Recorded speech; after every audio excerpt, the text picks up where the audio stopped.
उसी तरीके से एक पाई कॉइन भी होगा। एक पाई कॉइन की वैल्यू भी उसी तरीके से, एक पाई कॉइन से हो सकता है आईफोन 13 प्रो मैक्स खरीद ले, हो सकता है टेस्ला की कार खरीद ले, हो सकता है बीएमडब्ल्यू खरीद ले, हो सकता है आप 2 एकड़ जमीन खरीद ले, हो सकता है आप कुछ भी खरीद ले। तो हर तरीके के माइंडसेट के लोग होते हैं, सबका अपना अपना सोच है, वो अपने नजरिए से देखते हैं सारी चीजों को, आप अपने नजरिए से देखें।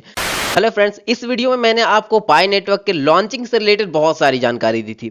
मैंने आपको लॉन्चिंग से रिलेटेड बहुत सारी चीज़ों के बारे में बताया था कि पाई नेटवर्क लॉन्च होगा, नहीं होगा, इसका क्या होगा, आखिर पाई को टीम किस चीज़ पे वर्क कर रही है, और साथ ही साथ प्राइस से रिलेटेड भी मैंने आपको कुछ चीज़ें बताई थी। तो सबसे पहले अगर आपने उस वीडियो को नहीं देखा है तो सबसे पहले उस वीडियो को देखिएगा, उसके बाद इस वीडियो को देखें, क्योंकि अगर आप डायरेक्ट इस वीडियो को देखेंगे तो आपको बहुत सारी चीज़ें नहीं समझ में आएंगी। तो सबसे पहले आपको उस वीडियो को देखना है, उस वीडियो का लिंक डिस्क्रिप्शन बॉक्स में दिया हुआ है। तो उस वीडियो में बहुत सारे लोगों ने कमेंट किया था कि चलिए सारी चीजें तो सही है कि पाई कॉइन का यूज पेमेंट के रूप में किया जाएगा, पाई को टीम इसी पे वर्क करिए, मेन फोकस यही है कि पाई कॉइन का यूज पेमेंट के रूप में किया जाए। लेकिन मेन सवाल यहां पर यह आता है कि आखिर हमें पाई कॉइन से पैसा कैसे मिलेगा, आखिर हम इसे कैश में कैसे कन्वर्ट करेंगे। सबसे ज्यादा कमेंट इसी को लेकर आए हैं, आखिर हम लोग पाई कॉइन को कैश में कैसे कन्वर्ट करेंगे अगर ये किसी एक्सचेंज पर लिस्ट नहीं होगा। तो देखिए, मैंने ये नहीं कहा कि पाई कॉइन एक्सचेंज पर लिस्ट नहीं होगा, पाई को टीम इस पे वर्क नहीं कर रही है कि इसे किसी एक्सचेंज पे लिस्ट किया जाए, लेकिन एक्सचेंज वाले चाहे तो खुद से लिस्ट कर सकते हैं। पाई को टीम का मेन मकसद यही है, या पाई नेटवर्क को इसीलिए मेन मकसद से बनाया गया कि जो काम बिटकॉइन नहीं कर सका वो पाई नेटवर्क कर सके। यानी कि बिटकॉइन को बनाया गया था कि दुनिया जो सेंट्रलाइज करेंसीज है जैसे कि रुपीस, डॉलर, उन सब की जगह डिसेंट्रलाइज करेंसी का यूज हो, जो कि है बिटकॉइन। लेकिन अभी तक तो वैसा नहीं हो पाया है, लेकिन पाई नेटवर्क उसी काम को पूरा करने के लिए बनाया जा रहा है, इसीलिए इस पर वर्क किया जा रहा है, और इसीलिए आपको शॉपिंग से रिलेटेड, पेमेंट से रिलेटेड, पाई कार्ड से रिलेटेड आपको अपडेट्स देखने को मिलती है। तो यहां तक तो सारी चीजें सही है, लेकिन फिर बात वहीं पर आकर अटकती है कि पैसा कैसे मिलेगा, आखिर कैश में कैसे हम लोग कन्वर्ट करेंगे, आखिर इसकी वैल्यू कैसे बढ़ेगी। क्योंकि अगर पाई कॉइन का हम लोग यूज कर रहे हैं तो इसकी वैल्यू भी तो बढ़नी चाहिए, तभी तो हमें बहुत ज्यादा प्रॉफिट हो पाएगा, इसी के लिए तो हम लोग माइनिंग कर रहे हैं। तो देखिए, यहां पर कुछ चीजें आपको समझनी पड़ेंगी। सबसे पहली चीज कि देखिए, अभी अगर रुपीज और डॉलर में कंपेयर करें तो $1 ₹70 के, यानी कि ₹78 के बराबर, अभी 78 रुपीज चल रहा है, यानी कि $1 78 रुपीज के बराबर है।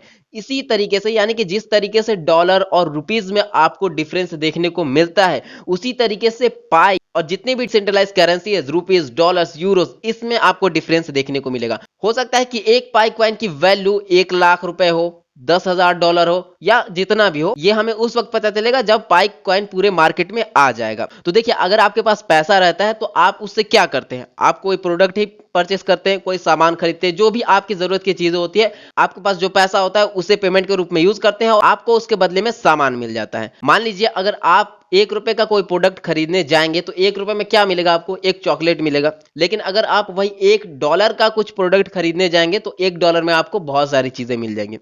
लेकिन उसी तरीके से, जैसे कि $1 और ₹1 में बहुत ज्यादा डिफरेंस है, लेकिन दोनों में एक ही है, उसी तरीके से एक पाई कॉइन भी होगा। एक पाई कॉइन की वैल्यू भी उसी तरीके से होगी। आप एक पाई कॉइन से हो सकता है आईफोन 13 प्रो मैक्स खरीद ले, हो सकता है टेस्ला की कार खरीद ले, हो सकता है बीएमडब्ल्यू खरीद ले, हो सकता है आप 2 एकड़ जमीन खरीद ले, हो सकता है आप कुछ भी खरीद ले। इस तरीके से पाई की वैल्यू होगी। ये सारी चीजें मैंने एग्जांपल के तौर पर आपको बताई है कि पाई कॉइन का जब पेमेंट के रूप में यूज होगा तो उस वक्त एक पाई की वैल्यू बहुत ज्यादा होगी, क्योंकि ये एक लिमिटेड सप्लाई है, और जैसे जैसे डिमांड बढ़ती जाएगी वैसे वैसे इसकी प्राइस भी बढ़ती जाएगी। इस तरीके से इसकी वैल्यू इंक्रीज होगी। इस तरीके से आप इसे कैश में कन्वर्ट करेंगे। क्या आपके पास कैश रहता है तो उसे आप रखे रहते हैं? नहीं रखे रहते। उस कैश का यूज आप परचेस करने के लिए, यानी कि सामान परचेस करने के लिए यूज करते हैं। उसी तरीके से पाई कॉइन का भी यूज होगा।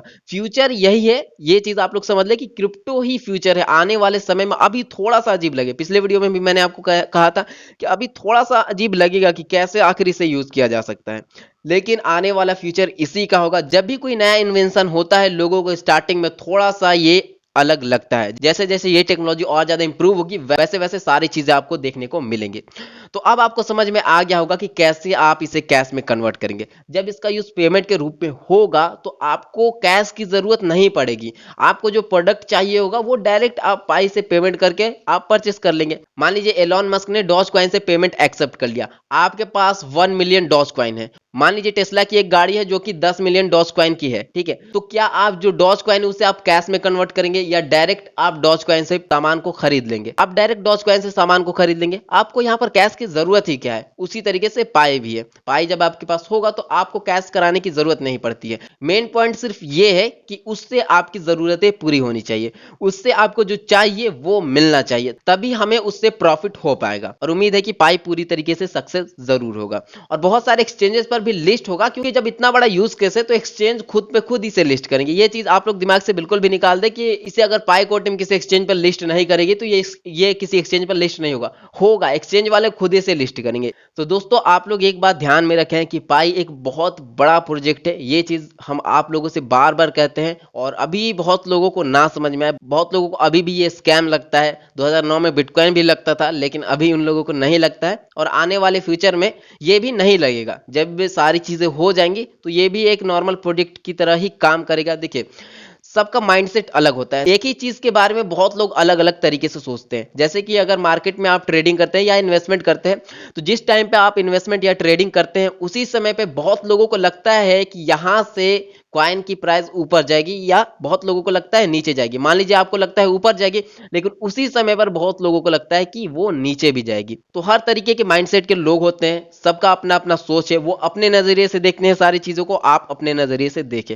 आप फैक्ट पर विश्वास करें, जो सही हो उसी पर विश्वास करें, आपको बहुत सारी चीजें मिलती रहेंगी। तो बस लास्ट में हम आपसे यही कहना चाहेंगे, कीप माइनिंग, रेगुलर माइनिंग कीजिए, बिल्कुल भी मिस ना करें। प्रोजेक्ट बहुत अच्छा है और साथ ही साथ आप लोग चैनल को भी सब्सक्राइब जरूर करें और किसी भी तरीके की कोई भी प्रॉब्लम आती है तो आप लोग कमेंट कर सकते हैं। तो चलिए दोस्तों मिलते हैं अब नेक्स्ट वीडियो में।